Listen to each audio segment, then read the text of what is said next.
Oily skin के लिए best face wash is this with mandelic acid पर 1%।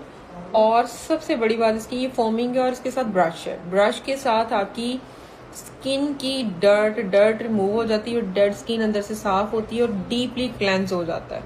ठीक है, क्योंकि ब्रश आपकी अंदर से सफाई से ही से करता है, जबकि हम हाथ से जब लगाते हैं तो आधा हाथ पे लग जाता है हमारा फेस वॉश और फेस पे सही से लगता नहीं है।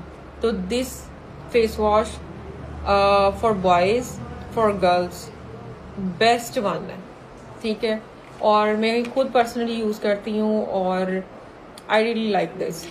इसको सब यूज़ कर सकते हैं, लेकिन मैं हमेशा बताती हूँ कि आपने इसको सुबह और शाम सिर्फ इस्तेमाल करना है। बाकी आपने सादे पानी से मुंह धोना है सारा दिन, बार बार फेस वॉश नहीं करते, उससे भी आप लोग अपनी स्किन डैमेज कर लेते हैं।